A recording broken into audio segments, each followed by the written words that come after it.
Morning, guys. Welcome to today's discussion about what we might call sports science slash strength and conditioning slash integrated sports performance.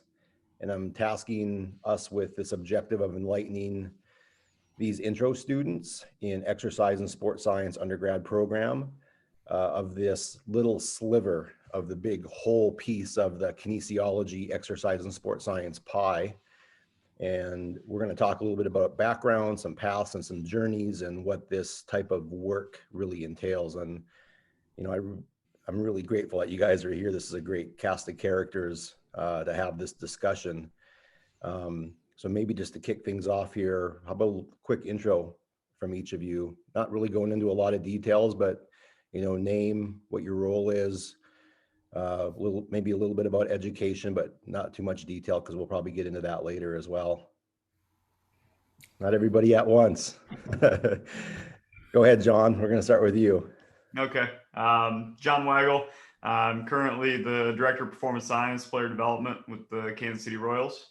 I have a PhD in sport physiology from East Tennessee State. Once upon a time, I've done the business side of education and the physics side of education, been all over the place. But my current role is kind of two parts. It's oversee our physical development processes and then provide sports science support on the technical tactical side, along with a lot of other really great people in my organization. So pretty lucky to do it. Great. Thanks for being here. Clive? Hi guys, I'm Clive Brewer. I guess I've been in the industry for 25 years. I graduated back in the last century with a master's degree from Loughborough University in the UK. Started off as a strength and conditioning coach, but never really stopped also practicing sports science all the way through. And that led me to the States 5 years ago, where I was the assistant director of high performance for the Toronto Blue Jays. And that largely my role is about bringing together sports science to run through strength and conditioning, sports medicine, nutrition, mental performance, etc. So bringing those experts together to surround the player to enhance performance. And I went from the Blue Jays to the Columbus Crew. Was at the Columbus Crew last year, and recently left my position as director of performance there. So looking for my next challenge. Great. Adam? Yeah, so my name's Adam Ringler, originally from the States, from Michigan, sort of traveled across the country. Seems like I've been continuing to head west. I've been a strength and conditioning coach for the last decade. Really sort of found my footing with starting off a career within strength and conditioning and then starting to dabble, if you will, and get more and more interested with the combination and the fusion of collecting data related to athletics and athletic performance, and then started to go down more of a scientific discovery route, sports science, and still wear sort of two different caps within my current role at University of Colorado Boulder. So I look at these two other, really all three of you guys are on stage here as, like I'm looking at myself as an amateur among you guys, but it's still very much within the collegiate sport world. But that's sort of my small little career. Great. Let's kick things off with defining sports science. Let's just open the can of worms right away. Let's start here. Define sports science. John, you want to take the first stab? What is sports science? Yeah, I kind of take the simplest approach to this definition. I kind of break it into two parts. It's either the study of sport or it's the application of scientific principles and methods to developing high-level athletes or trying to drive elite performance. So I don't think it needs to be, in my opinion, needs to be any more complicated than that. And the simplicity has some elegance because it makes it inclusive to a lot of different disciplines. And that's important because I think that the especially on the applied side, the interdisciplinary nature of sports science is what makes it really effective. Adam? Yeah, it's probably gonna parrot a lot of what John said, but I tried to gather sort of my own notes, and it's sort of I'm sure there's standard definitions to sports science, but as I started writing down some things, right, like I generalized it to that it's just sports science is a multidisciplinary field, really concerned with the understanding and enhancement of sport performance. And a big part of that is the enhancement of sport performance through the application of scientific methodology. So, really trying to apply the scientific method to our understanding of what drives sport performance.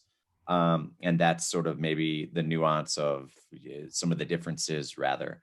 I'm sure we'll get into that strength conditioning versus sports science, which I feel like sometimes is being used interchangeably. So it's really driven around that sort of like, it's great to want to enhance performance, but let's try to enhance performance through the scientific methodologies and really investigate those findings, good, bad, ugly, or indifferent. I'm going to echo what the guy said, and John actually hit the nail on the head for me in terms of the elegance and the simplicity, because there's a whole heap of routes that we could go down and discuss this. I think for me, let's accept that the sports science is about enhancing human performance, right? It's bringing together a number of different knowledge bases to achieve that single aim. I think for me, the area that I can probably build on that from what these guys have said is about the environments that's delivered in, and I think there's two distinct ones. One is kind of the research field, and the other is the applied field. And to take Adam's point, I think that the real multidisciplinary aspect of that, particularly, is in the research field, and it's a really important area of work to do, because if people aren't driving the research, there's nothing to apply, if that makes sense. Now, it takes a certain amount of experiential knowledge to take those research results and be able to apply them. I'm not saying there's a direct correlation there. There's a process to go through. But in the applied sense, we were talking an interdisciplinary field, and I think John used interdisciplinary, Adam used multidisciplinary, and they're distinct and they're different, right? So in a multidisciplinary field, you specialize in somewhere, and your specialism drives the approach. In an interdisciplinary field, you bring your knowledge to a discussion, and the athlete's needs drive the approach. And you might look at one as sports science and the other as science of sport. And what do we really do? And these guys in their roles, most of my role is about what problem has the athlete got? How do I solve that problem? And where does the knowledge exist that's going to help me solve that problem? And that's really what I do, is to seek out knowledge and evidence to help me solve that problem. Yeah, two things came up as you guys were describing that I want to have some clarification. Clive, you just talked about research and then application. Yeah. But do you also believe, do you believe that research and application can occur in the same environment? Because I'm looking at some of you on the screen right now, and I think you guys are going to maybe agree here that research and application, that you guys do both of them in your current positions as well.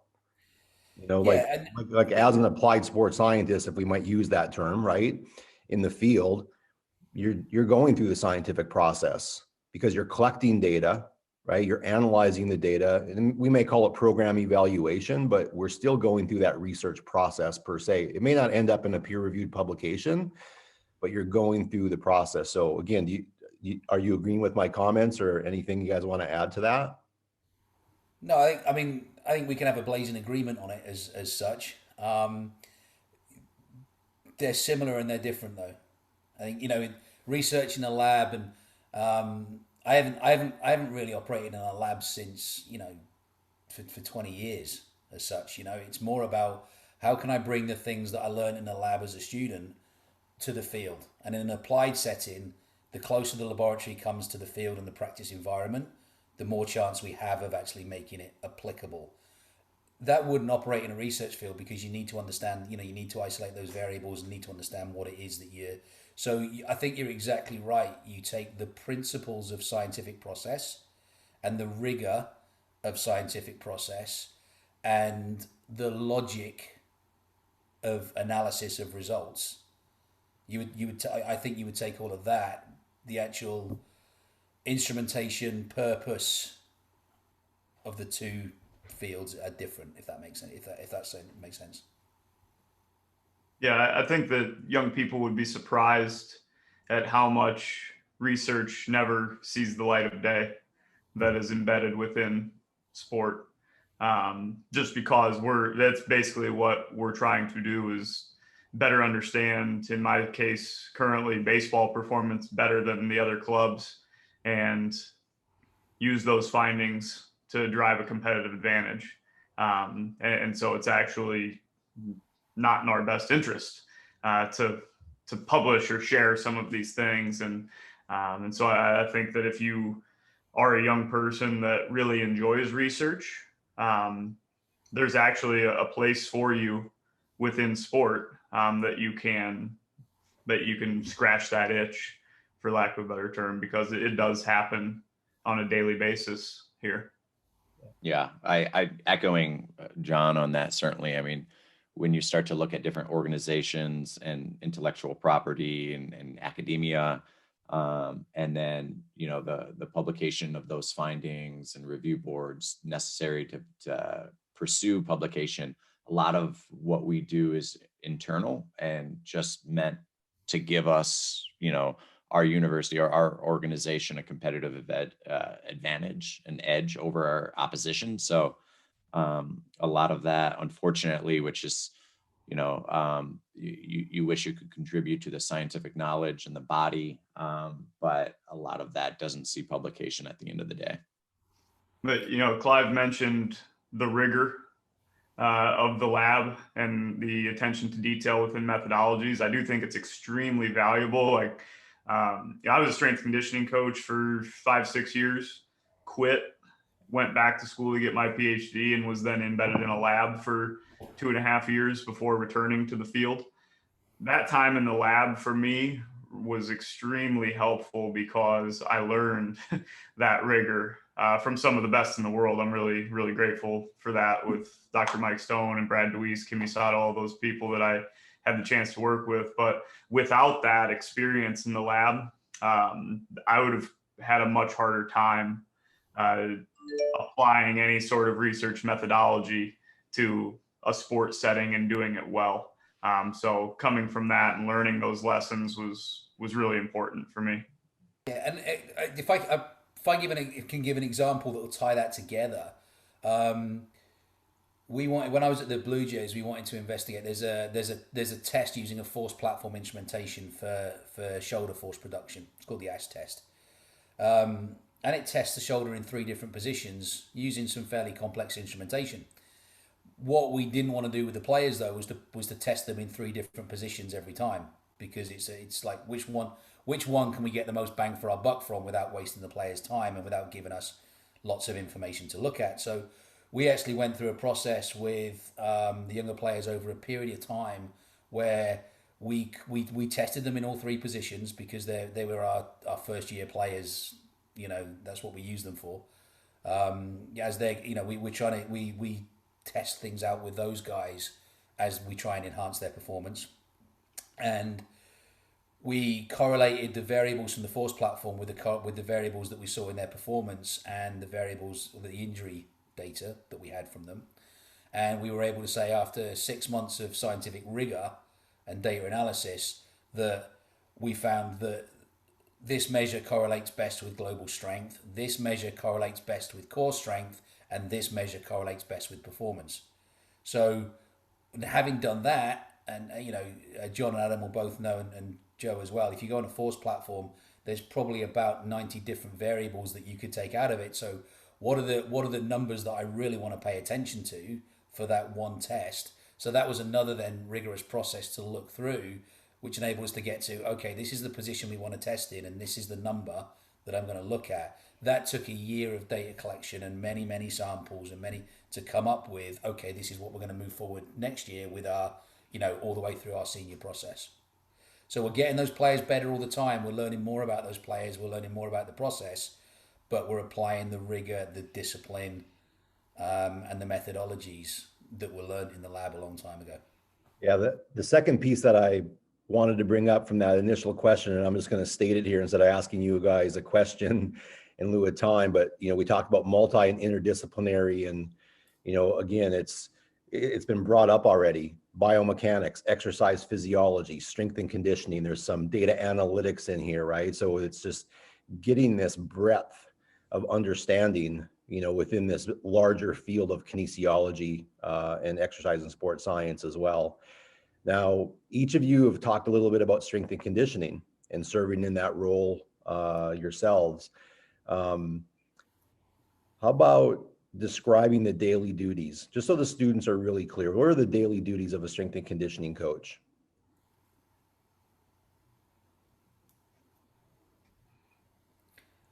Adam? I'll take a stab at it. So, again, for strength conditioning, like my daily deliveries might be different at the collegiate level than the high school level, than the professional level. So there's some potential nuances there, but like for me, it really, what a lot of my responsibility is to try to understand the physiological underpinnings that limit their ability to perform in their sport, and then really to try to construct training programs to sort of elicit those physiological adaptations, right? So for me, like, I work with 18 to 22-year-old male and females. So really to understand what they need from a physiological perspective to excel at their sport. And, there's some bucketing that we can certainly do with that, because there's some trends that we have to, that we see at the collegiate level and the athletes that we generally will recruit.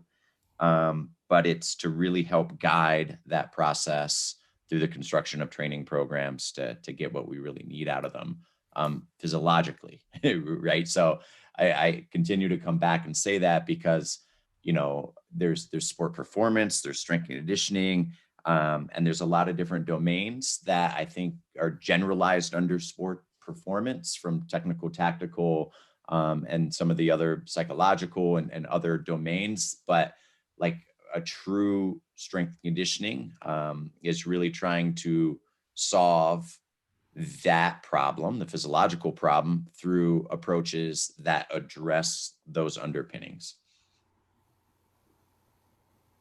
John Clive, any additions here on a daily basis, duties as a strength and conditioning coach?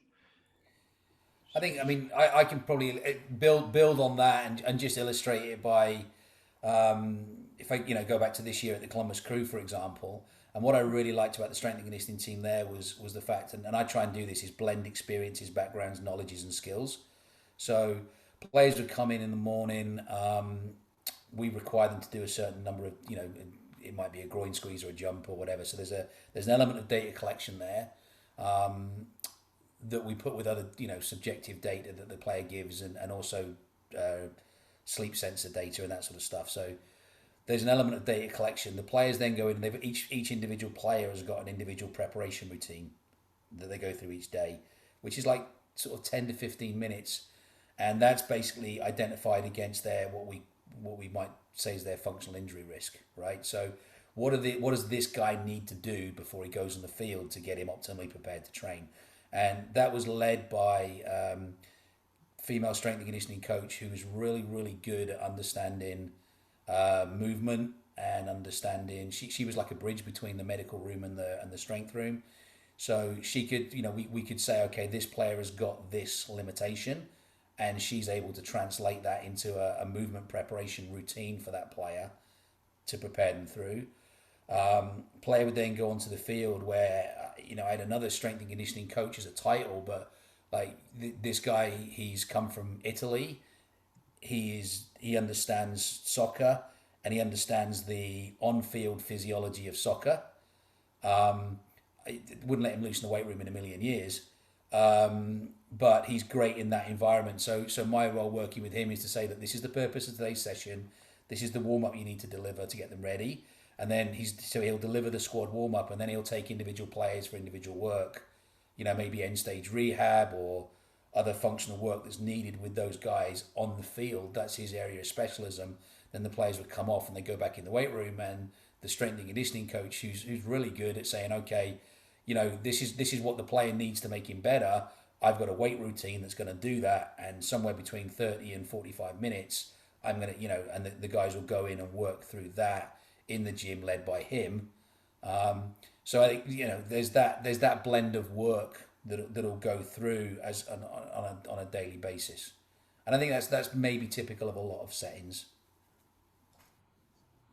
Yeah, I mean, these guys are saying a lot of the things that I would have shared as well. I'll add a couple thoughts and try not to go on too much of a journey with it. But having been in college sports, Olympic training site setting, and now in professional sports, they do have very different day-to-day experiences. And some of that is the literal environment that you're in and who you're working with, but some of it is the sport itself presents kind of different priorities in what you do as a strength conditioning coach. So in the college setting, more so on the nuts and bolts of what you experience day to day, you're probably working with multiple teams, and you're probably going to have athletes come in team sessions, in hour blocks throughout the day. The Olympic training site setting is more, the world revolves around that athlete. There's not as many people. There's a few athletes that you're working with, but the sun rises and sets on their experience. And so you're more looking at it. Just for example, working under Brad with the bobsledders and skeleton athletes that we had, like they would pretty characteristically have a speed session in the late morning. They'd go and eat lunch. They'd come back in the afternoon for a weights session. And, you're spending your entire day facilitating the training for just a couple of people. In the professional world, especially in baseball, and this is where I'm going to kind of bridge to my other thought there. Baseball is such a skill dominant sport that, resistance training and strength conditioning services are very, very, very much in a supporting role. It's an important role. It's not that it's a diminished responsibility just because baseball is so skill dominant, but the technical tactical does take a really large emphasis in kind of the daily preparation of those players. And so, there are opportunities to kind of get physical placed in an optimal position to still accomplish what you need to accomplish. For example, doing a speed session at the end of the day is not doing you a whole lot of good after they've been on their feet for 8 hours. So there's certainly places where we can put that speed session that will drive some of the things that we're aiming to do. However, we have to really understand the main thing. and that's where I think a lot of strength conditioning coaches do get lost in the weeds, because we're so passionate about the physical side of performance. That's what we all love reading about, learning about, but appreciating that the sport that we're supporting may not have, if you had a Venn diagram, the physical isn't necessarily the biggest overlap for what's driving performance in all of these sports. And so when I'm working backwards now, the Olympic training site athletes, it's pretty much if we got them physically in a better spot, if they ran faster, if they were stronger, that sled was going to get pushed.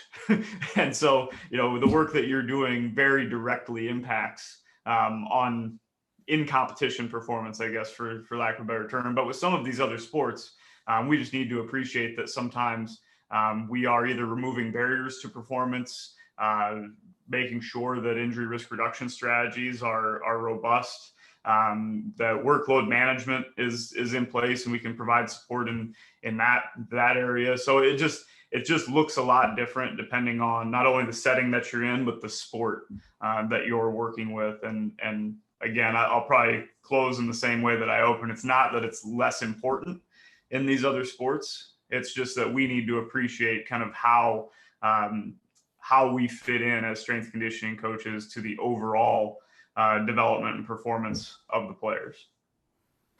Good. Hey, so we've talked about sports science, we've talked about strength and conditioning, and we've definitely talked about a blend here as well and working together. But there might be some potential for maybe what we might call a hybrid type person as well, being a sports scientist and being a strength and conditioning coach. But this next question here, what are thoughts, reflections, suggestions for these young people who may be interested in preparing for one of those roles or the other, or both as a hybrid person? I mean, I think there's definitely scope for it, and I think it comes down to an individual. A lot of it comes down to how you are as an individual person, right? If you can't develop trust, can't build relationships, you haven't got great interpersonal skills, you haven't got good presence and good command, and be able to adapt to individuals and groups and different settings, and as John said, transition across different sports, then you got to think about, well, A, is the applied route going to be something I want to go down, or B, am I ever going to be a coach in the first place, right? So a lot of it is going to come down to the personality that you have, and in terms of your interests and driving it, I think it's very difficult to say at the onset I want to be one or the other, but I started off, I was going to be strength and conditioning as a profession when I started didn't exist within the UK. I studied as a sports scientist, became a strength coach, but applied the science all the way through and did the two. Now I'm chartered as a scientist, so I have a UK government mark that says I am quality assured as a scientist, and I have another one that says I'm quality assured as a coach. So which am I? And the answer is both, and I'm able to switch between, and I never stop being one and I never stop being the other. That's not for everybody, Others are very, very good scientists, and they're far better scientists than I am, and others are far better coaches than I am, because they've just specialised in that route. I think there's definitely the opportunity for a hybrid, but if you want to be the exceptional thing, then practice in that. And the smartest thing someone ever said to me was, "You want to be a good coach? Coach." Yeah. So John, Adam, I know that you both fall into that hybrid kind of model as well. Yeah. But thoughts, other thoughts that you have, reflections, advice for students who, they're listening to this and they're, wow, do I like sports science more? Do I like strength and conditioning, or can I do both? And, what do they need to be doing as well if they want to pursue one or the other or both? Yeah. For me, I think it's an important thing for young people to know that at some point they do need to have an expertise in something. I think too often we jump to the power of being a generalist. But I think in order to be a truly effective generalist, you need to be more of what I stole this from somebody, but being a T-shaped person.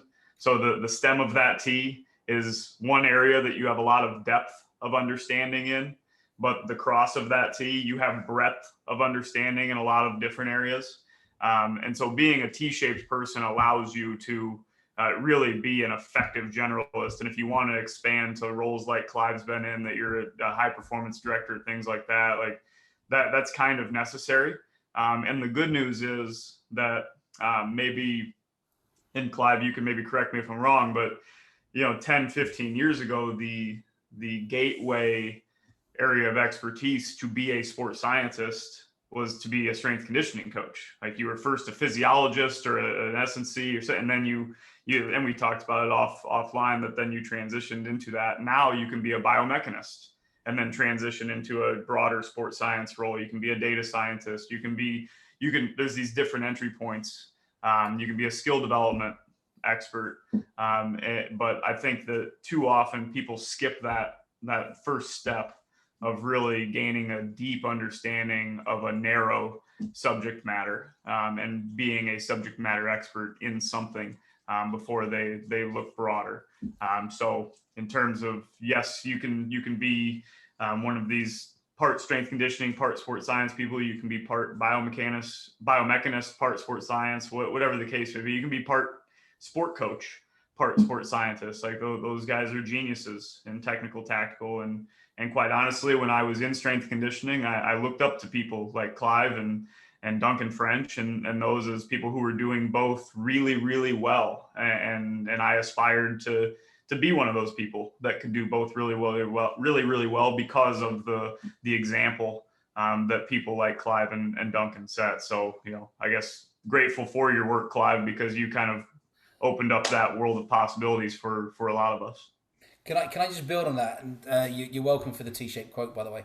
The but the point is like, we John hit the nail on it. Like a while ago, I would have been the strength coach, but the environment I would have been in, and the resources around me in an Olympic program, I wouldn't have been the guy that had to do everything, right? Because there was a physiologist, a biomechanist, etc. So, but in for example, a rugby club setting or a soccer club setting, I was the guy. I had to do the nutrition, had to do this, didn't mean to say I did it well. I just had to do the best I could do with the generalist knowledge that I had. But I did have that deep specialist ingrained knowledge. But what I would say is in the role that I have now, you couldn't do that role without specialists, right? There's no way. So my job has always been that, one of the things you learn as you go through, and if you're humble enough to realize it, is that most of the answers to the problems exist outside of your expertise, right? So I became a better strength coach the minute I started working more closely with physiotherapists and understand the lens that they saw the body through, and started to go, geez, if I want this athlete to recover more effectively, the first thing they need is sleep. I'm going to go to a sleep specialist. Or I need to fuel them better. I'm going to go to a nutritionist. And it's about bringing all of those experts together. So you want people with that deep subject matter expertise who are able to to put the athlete at the center and work with you to solve these problems. I think where we go wrong, and it's kind of going back to what we talked about earlier on with multidisciplinary and interdisciplinary. If you ask the subject matter experts to solve the problem, then you ask the nutritionist, you're going to get a nutritional solution. If you ask the psychologist, you're going to get a psychological solution. And if you ask the biomechanist, you'll get you get a force application solution or whatever. The problem is sometimes those things are counterproductive, right? Whereas the interdisciplinary approach to it, which is usually driven by a generalist bringing in expertise, is what does this athlete need, right? Coach, what does this athlete need to get better, right? He or she needs this. Okay, generalist, where are you going to get the answers to that from, and bring in the respective subjects, but let the athlete's needs drive that process as opposed to the needs of the discipline expertise. I think building off of that too, just, within the context of having professionals surround you, right? Like especially for students here, I felt fortunate, maybe not necessarily at the time, to be at various stops that wasn't well resourced or just didn't have the network of professionals surrounding us. So very much like what Clive said, like you were wearing multiple hats because there just wasn't a team around you that could facilitate nutritional services or bridge the gap between injury to PT to rehabilitation to return to play to return to competition. So, I think at the time for me in my young career, I was looking at peers and networks and professionals within our industry, and was really envious that there was this, well-equipped labor and resources to be able to do it. But at the same time, that later in my career, there's such a huge level of appreciation to have to get your hands in it, because you understand that not every problem that you're going to be faced is solved through a strength and conditioning solution.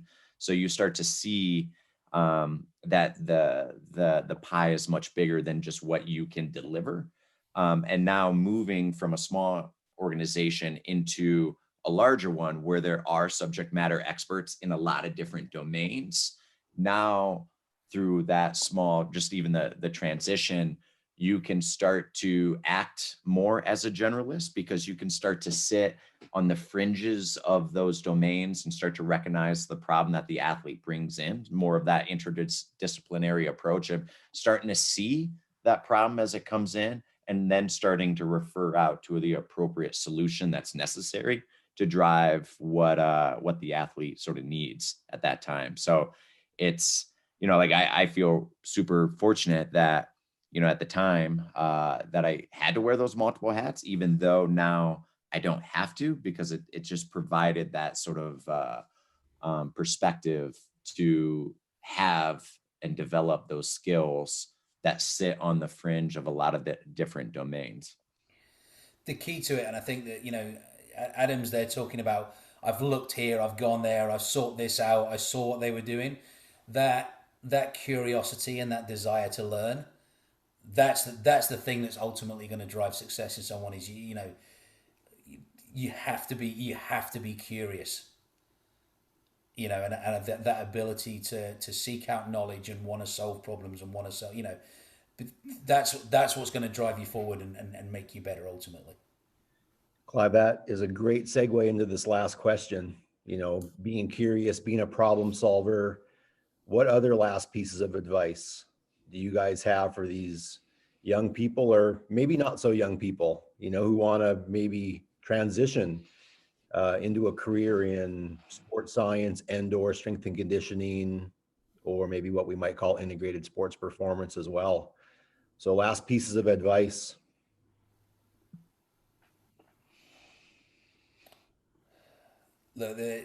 Surround.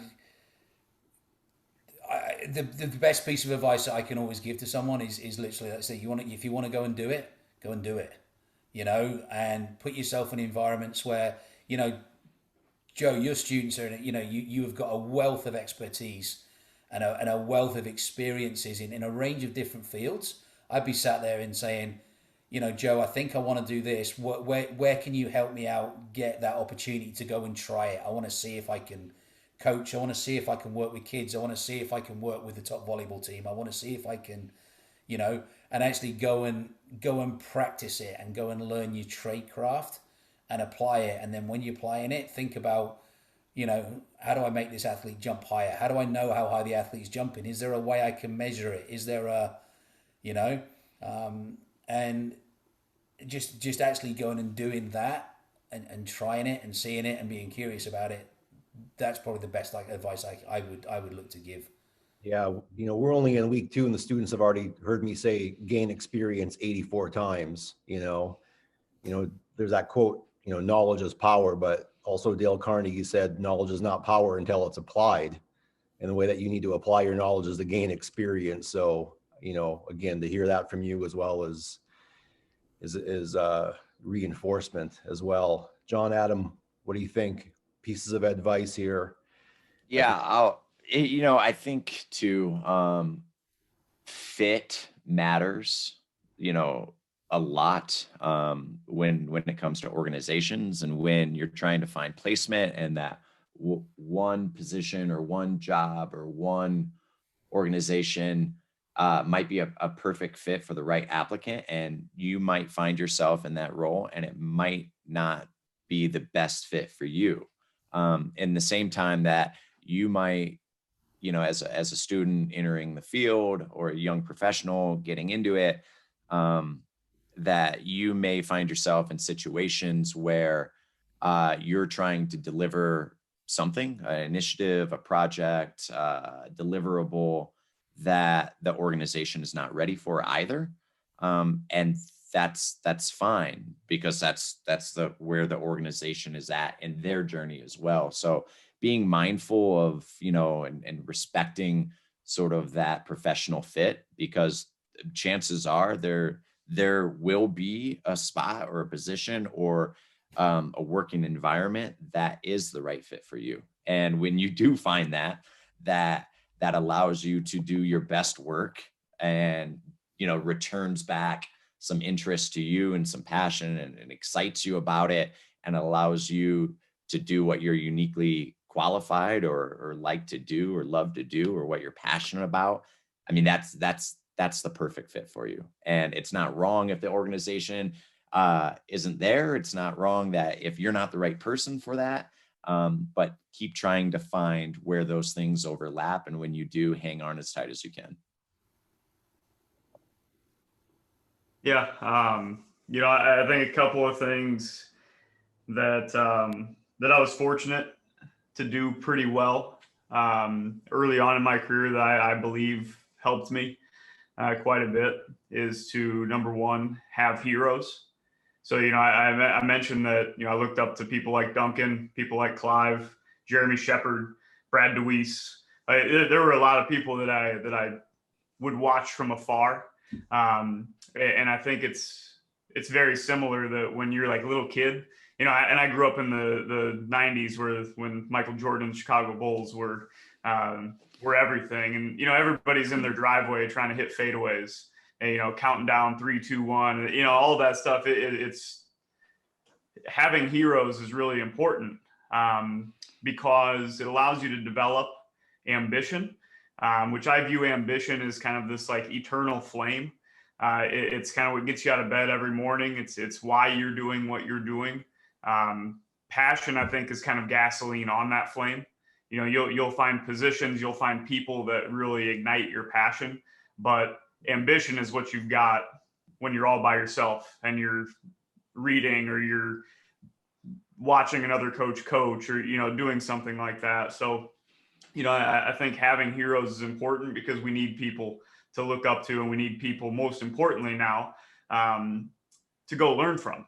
So, I said that I did some things well early on, and one of those was I had those people, and then I moved heaven and earth to go learn directly under them, or get on the phone with them, or I used to do these things called advice appointments all the time, where I'd cold call people, and I was very fortunate that they picked up the phone, or they replied to an email, and I'm really grateful for that because I was able to pick the brains of the people that I aspired to be more like.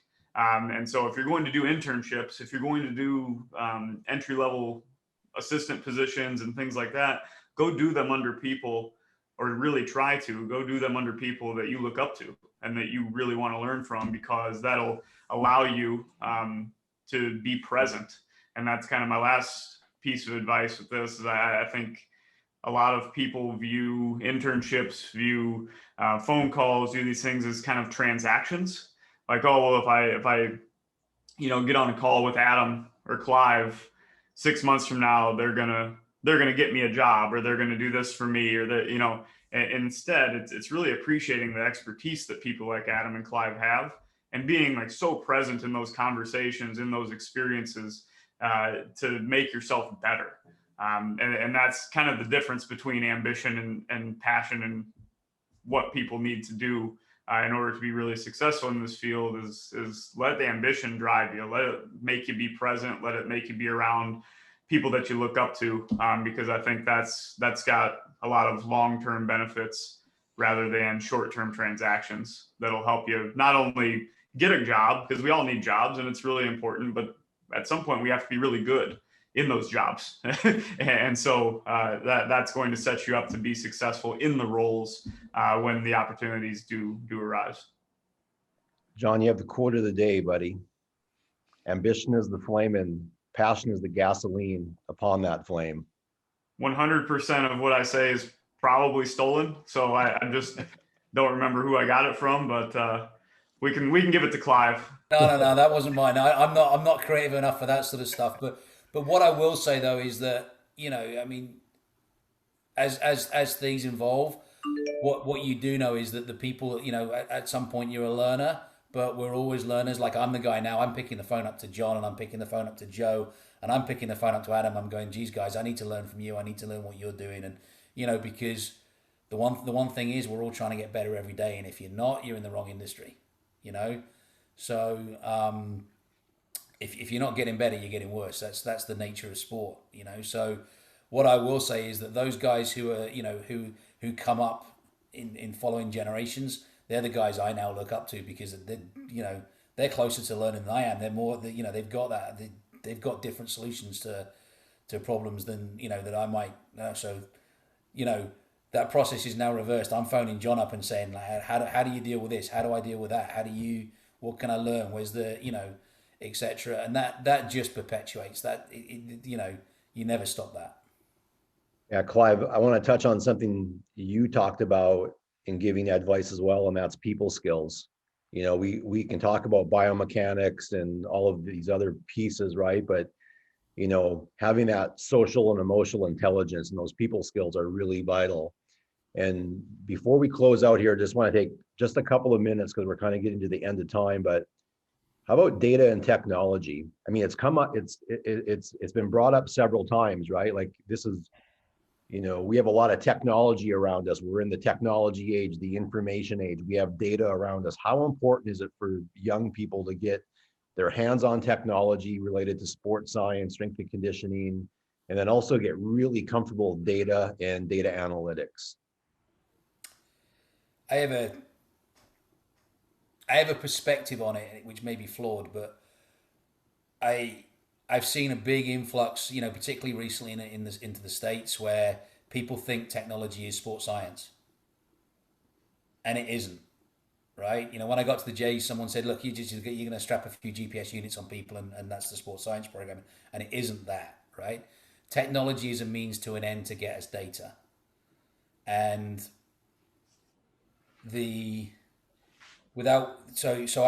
people, process, technology, right? Without good people and without good process, forget the tech.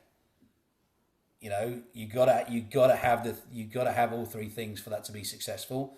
So the other thing is, I think is really important is that if and to steal one of Einstein's quotes, if you ask me to solve a problem, I'm going to spend 95% of my time thinking about the problem and 5% of the time thinking about the solution. And I think people forget that. They go, here's the tech, here's a solution. What was it? What do I need it for? What's the problem I'm trying to solve? Now, sometimes that emerges.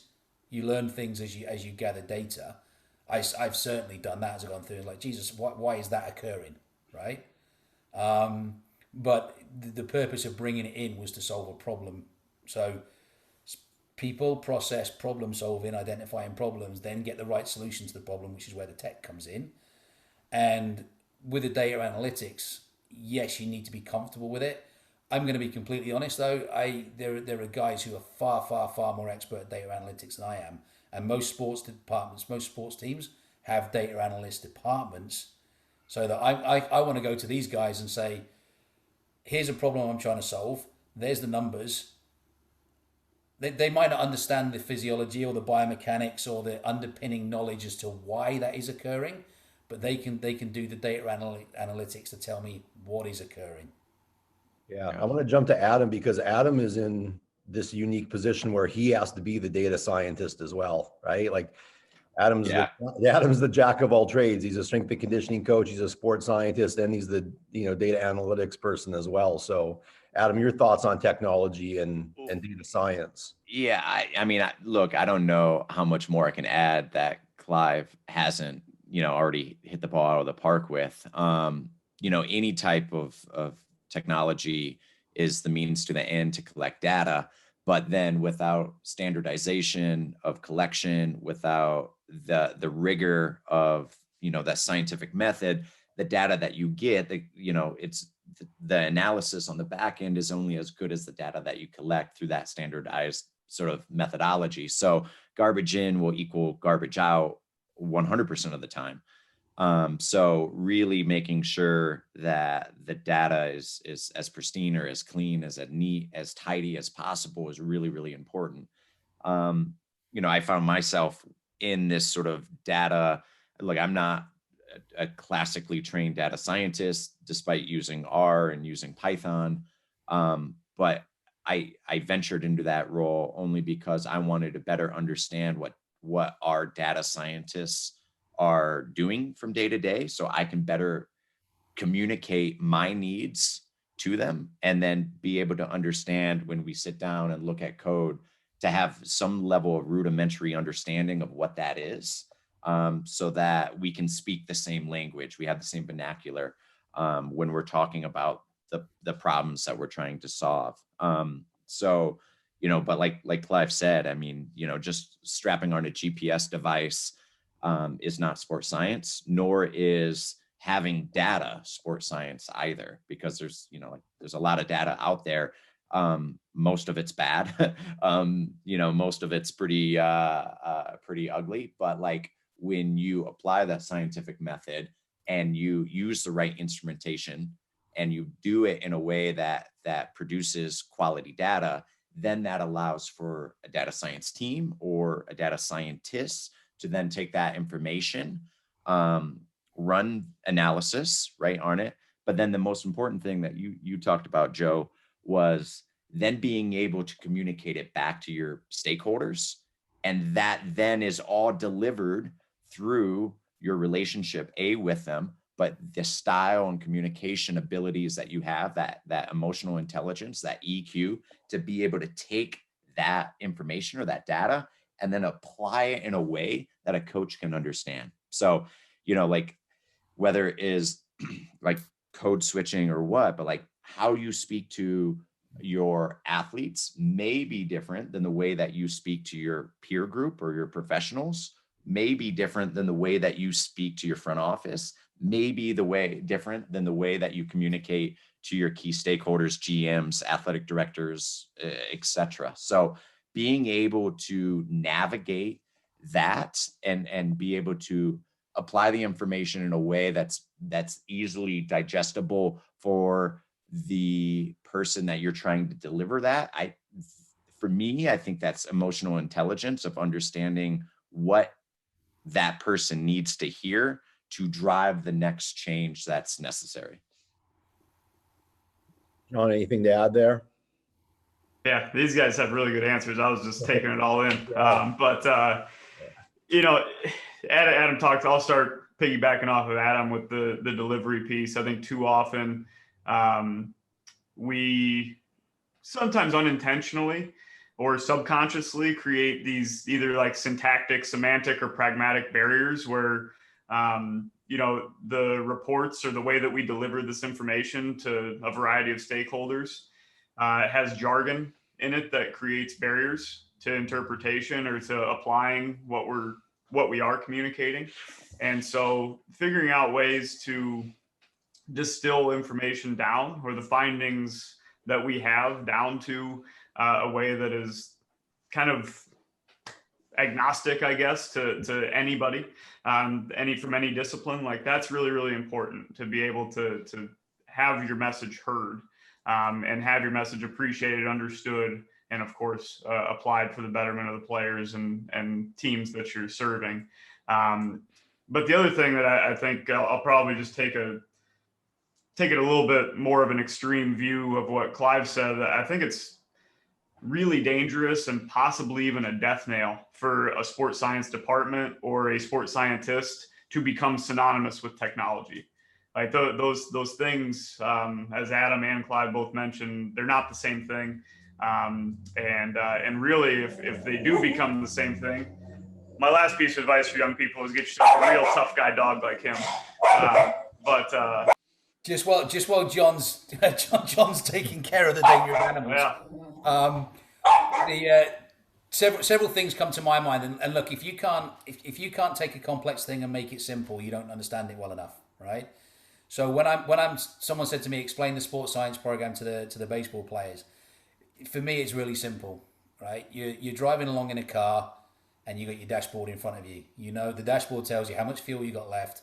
It tells you the energetic cost with the rev counter. It tells you how fast you're going, and you've got your GPS that tells you where you're going and the best route to get there, right? What if I covered that up? How do you know how much gas is left in the tank? How do you know how fast you're going? you know, and when the wife calls you up and says you got 5 minutes to get home, like which route's the quickest, which one's got the blocks on it. If I put my foot on the on the accelerator pedal, then the gas is going to go down. And am I better off doing that but taking a stop on the gas station on the way, or shall I go slowly to conserve gas and then risk getting in trouble when I get home? The key thing is that what you're doing is you're using process and instrumentation to inform your decision making. We all do it on a daily basis, right? So that's all sports science is it's trying to give you that. But what you're not doing is you're not making decisions on single pieces of information, right? We're taking all the information that's available to us and using that to make an informed decision. The data is not making that decision. It's the discussion amongst the experts that's going to come up with it. The data informs that, because if we're not assessing, we're guessing, right? And the biggest data set that's available to anyone in a club or in an environment is the experience of the coaches and the people who are there. You know, so all we're trying to do is to say, okay, in your experience, you've seen these problems before. We're gonna collect some data and try and remove the guesswork. And by doing that, we're increasing the experiential knowledge and we're increasing our data set. We can't forget that the derived data is a bit of the problem, or but a bit of the solution, but it's a bit of it. It's not the entirety. Yeah, I get the chance to talk to you guys a lot, and I still have a page full of notes here. There's so many gold nuggets, that we've left here in the last 50 minutes or so, and kind of need to wrap up as we end class in this session here. Success leaves clues. So students need to make sure to really pay attention and at least have a page full of clues, because these guys have been really successful in their journey. And as Clive mentioned as well, always learning as well. In terms of where these students are, it's really just the tip of the iceberg. When you have 3 people here who have incredible experience and they're still learning, that's something to be said as well. So guys, thanks for being here. Really tremendous opportunity for the students in our program. Thank you. I enjoyed it. Thank you. Yeah. Thank you guys. Yeah, Yeah, thanks thank for having you. us.